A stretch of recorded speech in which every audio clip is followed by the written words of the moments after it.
सीखना सूखना हमारे पल्ले नहीं है।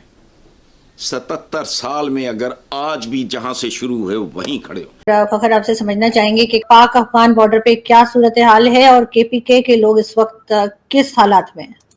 एहतशाम साहब, ये जो पाक अफगान एडिशनल सेक्रेटरी मुज़ाकरात हैं, इस पेशरफ्त को आप कैसे देखते हैं और क्या अफगानिस्तान से जो पाकिस्तान की तवक्कुआत हैं कि वो अब एक ठोस कार्रवाई करेंगे, आप समझते हैं कि ये अब तवक्कुआत पर पूरा उतरेगा अफगान गवर्नमेंट इस पे? हमारे लिए बड़ी सख्त ज़रूरत है। इंडिया के साथ तल्लुकात अच्छे नहीं होने हैं फॉर द टाइम बीइंग। अच्छा, तो इसलिए इट्स वेरी इंपॉर्टेंट कि अगर इस फ्रंट पे तल्लुकात ख़राब हैं तो उस फ्रंट पे ठीक होने चाहिए। ये नहीं ठीक कि उधर भी ख़राब है, इधर भी ख़राब है, और फ़ौज उधर भी तवज्जो दे रही है, इधर भी तवज्जो दे रही है। और टीटीपी का मसला अगर हमारा हल हो जाता है, हमारी हेल्प करते हैं किसी तरीके के साथ, तो देन आई थिंक रिलेशनशिप इस तरफ भी नॉर्मलाइज हो जाएगी। पहली बात जो अंडरस्टैंड करने की है कि श्रीलंकन लीडरशिप जो है, उन्होंने एक पॉलिसी डिसीजन लिया है कि हमने इंडिया जाना है, वो चाइना नहीं गया। एक तो है कि पाकिस्तान जो मुसलसल कह रहा है कि जी कंक्रीट स्टेप जो आपको लेने चाहिए थे वो नहीं लिए गए। डिसाइसिव कहा जा रहा था कि जी जो एक्शन होना था वो अभी तक नहीं हुआ। नहीं है, पाकिस्तान में 2005-2006 से ये सब शुरू है सर। हमें ये नहीं भूलना चाहिए कि अफगानिस्तान की सरजमीन बाकायदा इस्तेमाल हुई है। वो तभी हुई है कि जब आपने एक पूरा सिस्टम था, लेकिन फौज ने उसकी सपोर्ट की, उसको डिसरप्ट नहीं किया।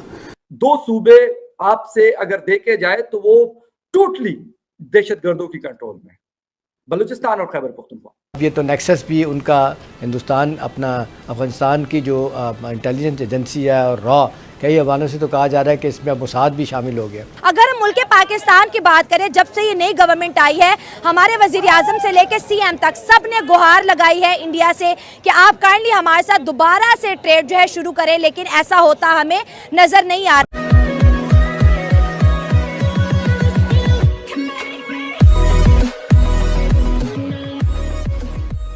नमस्कार दोस्तों, अब यहाँ पर बात ये हो रही है कि हम सबको पता है कि बीएलए जो है या फिर कहे कि टीटीपी जो है, दोनों मिलकर पाकिस्तान की ऐसी बजा रहे हैं कि अब समझ नहीं पा रहा पाकिस्तान की भी करे तो करे क्या। अब बीएलए का तो वो कंप्लेन कर नहीं सकता क्योंकि बीएलए की पेरेंट ऑर्गेनाइजेशन कोई है नहीं, लेकिन टीटीपी की ऑब्वियसली है। वो अब अफगानिस्तान के तालिबान जो है वो उसको रोक सकते हैं, लेकिन जब पाकिस्तान कंप्लेन करता है टीटीपी के बारे में तालिबानों को, तब वो कहते हैं कि हाँ ठीक है हम कुछ करेंगे, लेकिन होता कुछ नहीं है और उसके बाद टीटीपी के हमले और बढ़ जाते हैं।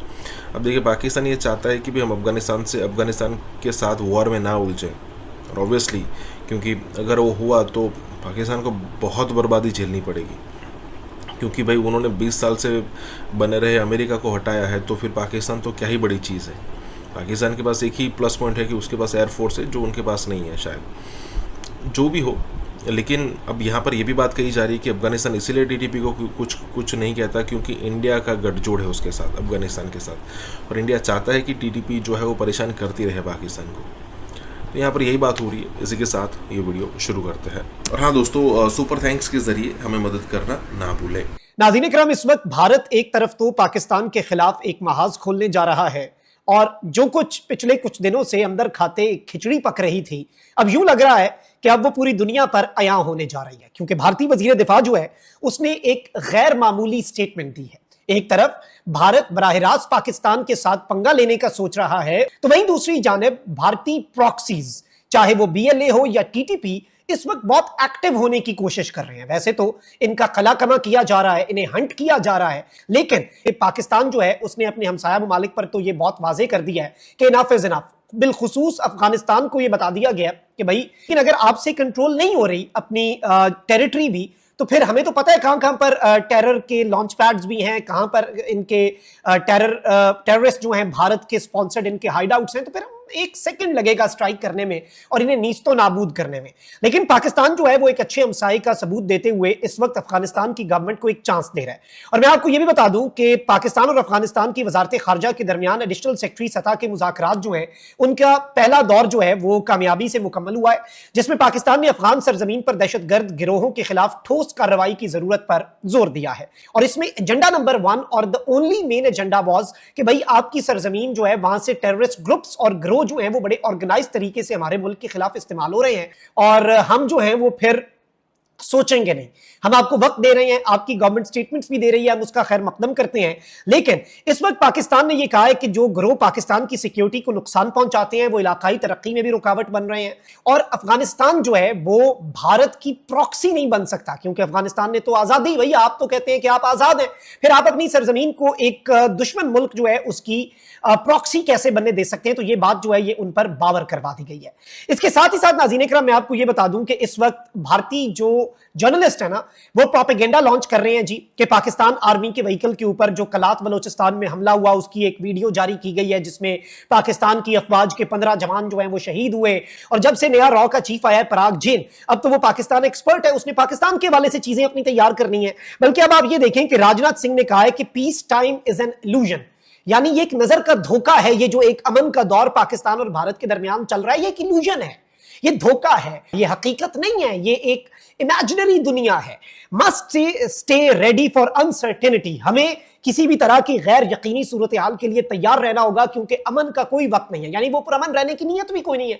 अब मैं आपको बाय द वे ये बता दूं कि इस वक्त पाकिस्तान की फोर्सेस जो हैं वो मुकम्मल तौर पे हाई अलर्ट है, और इस वक्त कुछ बड़े अहम तरीन ऑपरेशंस जो हैं वो रॉ के नेटवर्क को बस्ट करने के लिए बलूचिस्तान के अंदर BLA के खिलाफ और खैबर पख्तूनख्वा के अंदर TTP जो फितनतुल खवारिज हैं उनके खिलाफ भी किए जा रहे हैं। एहतशाम साहब, ये जो पाक अफगान एडिशनल सेक्रेटरी मुज़ाकरात हैं, इस पेशरफ्त को आप कैसे देखते हैं, और क्या अफगानिस्तान से जो पाकिस्तान की तवक्कुआत हैं कि वो अब एक ठोस कार्रवाई करेंगे, आप समझते हैं कि ये अब तवक्कुआत पर पूरा उतरेगा अफगान गवर्नमेंट इस पे? अब ना 3 चीज़ बड़ी इंपॉर्टेंट हैं सारे मामले में जो मैंने पता की हैं। एक तो है कि पाकिस्तान जो मुसलसल कह रहा है कि जी कंक्रीट स्टेप जो आपको लेने चाहिए थे वो नहीं लिए गए, डिसाइसिव कहा जा रहा था कि जी जो एक्शन होना था अभी तक नहीं हुआ। और ये जो हार्डन क्रिमिनल जिनका आप भी जिक्र कर रही हैं, हमारे आसिम साहब जो हमारे उधर हैं न्यूयॉर्क में रिप्रेजेंटेटिव, उन्होंने भी जिक्र किया है कि 6000 TTP के लोग हैं अफगान सॉइल को मुसलसल इस्तेमाल कर रहे हैं दहशतगर्दी के कामों के लिए। और अब ये तो नेक्सस भी उनका हिंदुस्तान अपना अफगानिस्तान की जो इंटेलिजेंस एजेंसी है और रॉ, इनके दरमियान जो है ना बड़ा वाज़ेह तौर पे भी पकड़ा गया है, सामने आ गया। अब तो कई हवालों से तो कहा जा रहा है कि इसमें अब मोसाद भी शामिल हो गया। देखिए, हम ना ये गिव एंड टेक की बात हुई है। पाकिस्तान ये कह रहा है कि जी ठीक है, आप अगर चाह रहे हैं कि अफगान ट्रांजिट ट्रेड जो है ना उसको बेहतर किया जाए, और ये फ़ीस की जो बात हो रही है 10% फ़ीस को कम कर दिया जाए, और इसी तरह से फिर हम और इश्यूज़ हैं, रीजनल कनेक्टिविटी है। लेकिन अहम सवाल ये है कि जब भी मुलाकात हमारी होती है हमारे लीडरों की, आपके लीडरों के साथ, तो यही चीज़ें पाकिस्तान मुसलसल कह रहा है। और देखें दहशतगर्दी में कितनी तेज़ी के साथ इजाफा हुआ 2024 और 25 में। अब बातों की हद तक तो आमना ये एश्योरेंसेस उनकी तरफ से दी जाती है, कभी कभी बेबसी का भी मुजाहरा करते हैं, पता नहीं किस हद तक सही है कि नहीं सही है कि जी हम कोशिश कर रहे हैं इनको न्यूट्रलाइज़ करने की, ये जो TTP के लोग हैं, लेकिन हमें डर है कि ये लोग कहीं अगर बहुत ज़्यादा सख्ती की तो अलकायदा और ISIS खुरासान के साथ मिल के अफ़गानिस्तान के अंदर ही हमले ना शुरू कर दें। अब सवाल ये कि पाकिस्तान किस हद तक इस हवाले से ज़ोर दे सकता है। अब अच्छी बात है कि अमेरिकन ज़्यादा ऑन बोर्ड है, और ये अमेरिका को भी पता चल गया है कि $7 बिलियन का असला जो छोड़ के गए थे वो इनके हाथ में लगा हुआ है, मोस्ट मॉडर्न इक्विपमेंट है वो जो इस्तेमाल करते हैं। एट टाइम हम देखते हैं कि हमारी सिक्योरिटी एजेंसीज़ के पास भी वो असला नहीं होता जो उनके पास है।